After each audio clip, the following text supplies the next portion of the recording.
திருப்பாவை 4வது பாட்டு.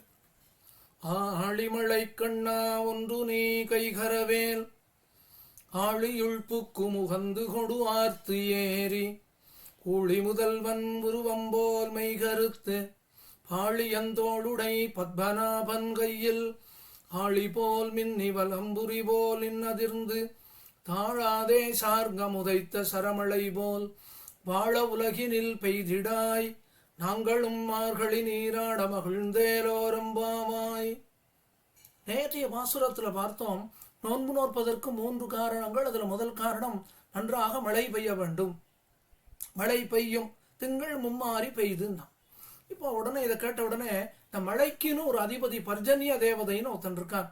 அவன் பார்த்தான், ஆண்டாள் கண்ணனை குறித்து நோன்பு நோக்கிறாள், நாமும் நம்மால் முடிந்த கைங்கரியத்தை ஆண்டாளுக்கு செய்ய வேணும் என்று அவனுக்கு ஆசை வந்தது. எப்போதுமே பெருமாளுக்கு ஒருத்தர் கைங்கரியம் பண்ணினா அவர்களோடு சேர்ந்து நாமும் கைங்கரியம் பண்ண வேண்டும். அதனால பர்ஜன்ய தேவதை நேராக வந்தான் ஆண்டாள் இடத்துல. வந்து கேட்டான், நீங்கள் எல்லாரும் நோன்பு நோக்கிறீர்களே, நானும் ஏதேனும் செய்ய வேண்டும் என்று ஆசைப்படுகிறேன், நான் என்ன பண்ண வேண்டும் அப்படின்னு கேட்டான். இதுதான் கைங்கரியம். நான் இதை பண்றேன்னு சொல்லக்கூடாது, நான் என்ன பண்ணணும்னு கேட்கணும். ஆண்டாளுக்கு ரொம்ப சந்தோஷம். உடனே சொன்னா, ஆழிமழை கண்ணா, ஹே மழைக்கு அதிபதியான பர்ஜன்ய தேவதையே, கடல் போல கம்பீரமாக இருப்பவனே, நீ என்ன பண்ணணும்னா, முதல்ல சொன்னா, ஒன்று நீ கைகரவேல். நீ கொடுக்கணும்னு தீர்மானம் பண்ணிட்டா நன்னா கொடு, மனசுலையாவது கொடுக்கணும்னு நன்னா நினைக்கணும். ஒன்று நீ கைகரவேல். உடனே பர்ஜன்ய தேவதை கேட்டான், நான் நிறைய மழையை கொடுக்குறேன், கொடுக்கட்டுமா? நான் ஆண்டாள் சொன்னா, ஒரு நிமிஷம், நான் சொன்ன மாதிரி நீ மழை பெய்யணும்னா. பார்த்தான் பர்ஜன்ய தேவதை, அப்படியே ஆகட்டுமே ஆண்டாளே, நீ என்ன சொன்னாயோ அதே போல செய்கிறேன். இப்ப ஆண்டாள் சொல்றா, மழை எப்படி பெய்ய வேணும்னு சொல்றான். ஆழியுள் புக்கு முகர்ந்து கொடு ஆர்த்து ஏறி. ஹே பர்ஜன்ய தேவதையே, நன்னா மழை பெய்யணும்னு சொன்னேன் இல்லையா? அப்போ நீ என்ன பண்ணணும்னா, கடலுக்குள்ள போ, கடலுக்கு கீழே போய் கடல்ல இருக்கிற ஜலத்தெல்லாம் எடுத்துண்டு அப்படியே விழா. ஆழியுள் புக்கு முகந்து கொடு ஆர்த்து ஏறி. இப்ப வெளியில வரணும். வெளியில வரப்போ ரொம்ப சந்தோஷமா வா. என்ன காரணம்னா, இப்ப ஆண்டாள் நோன்பு நோக்க போகிறாள், நான் மழை பெய்ய போகிறேன் அப்படிங்கிற ஆனந்தத்தோடு ஆர்த்து ஏறி இப்ப ஆகாயத்துல ஏறணும். ஏறி என்ன பண்ணணும்னா, ஊழி முதல்வன் உருவம் போல் மெய்கருத்து. இப்ப மழை பெய்யணும்னா மேகங்கள் கருப்பா இருக்கணுமே. ஆண்டாளுக்கு உதாரணம் சொன்னா, நீ நல்லா கருப்பா இருக்கணும்னா. பர்ஜன்ய தேவதை கேட்டான், ஆண்டாளே யாரை போல இருக்கணும்னு சொல்லுடேன். அப்ப ஆண்டாள் சொன்னா, ஊழி முதல்வன். நாராயணன் முதல் பாட்டுல சொன்னாள் இல்லையா, அவனை இங்க ஊழி முதல்வன்னா. ஊழி முதல்வன்னா யாரு? பிரளய காலத்திலே லோகத்துல எதுவும் இருக்காது, எங்க பார்த்தாலும் ஜலந்தான். அப்போ ஒரு சின்ன ஆளிலையில எம்பெருமான் படுத்துட்டு இருக்கான். அப்போ அவன் என்ன நினைச்சான், சிருஷ்டி பண்ணணும்னு நினைச்சான். சிருஷ்டி பண்ணணும்னு நினைச்ச உடனே அவன் உடல் கருத்தது. அவனுடைய கருமையை போல, ஹே பர்ஜன்ய தேவதையே, நீயும் மேகமாக சென்று நன்றாக கருத்து இருக்க வேண்டும். ஊழி முதல்வன் உருவம் போல் மெய்கருத்து பாழியந்தோளுடை பத்மநாபன் கையில். இப்போ மேல சொல்றான், அந்த எம்பெருமான் எப்படி இருக்கான் தெரியுமா? அழகான தோள்களை உடையவன். சரி, ஒரு கையில சுதர்சன ஆழ்வார், ஒரு கையில பாஞ்சஜன்ய ஆழ்வார். ஹே மேகமே, ஹே பர்ஜன்ய தேவதையே, நீ எப்படி மழை பெய்யணும் தெரியுமா? அப்படியே வருமான மழை பெய்யக்கூடாது. மழை பெய்யறதுக்கு முன்னாடி நன்னா இடி அடிக்கணும்.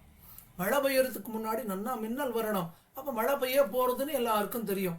சொல்லாமையே வந்துட்டானா எவ்வளவு கட்டம் கிடையாது, நீ சொல்லிட்டு தான் வரணும். ஆகவே பாழியன் தோளுடை பத்மநாபன் கையில். உடனே பர்ஜன்ய தேவதை கேட்டான், மின்னலை போல வரணுங்கிறிய, நன்னா மின்னணுங்கிறிய, யார போல? நான் எங்க எம்பெருமான் கையில சுதர்சன ஆழ்வான்னு ஒருவர் உண்டு, அவர் எப்படி தேஜஸோடு இருக்காரோ அதை போல நன்னா மின்னணும். ஆண்டாளே, இடி அடிக்கணும், நீ யார போல இருக்கணும்?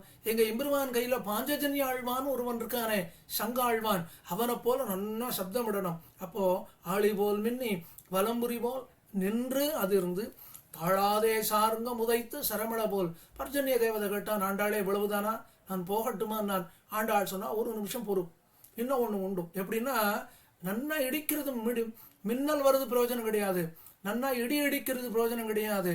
மழை பெய்யணும், மழை கொட்டணும். எப்படி கொட்டணும் தெரியுமா?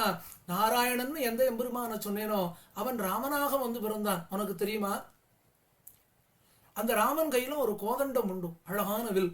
அந்த வில்லுல இருந்து அம்புகள் எல்லாம் வேகமா வெளியில வரும்.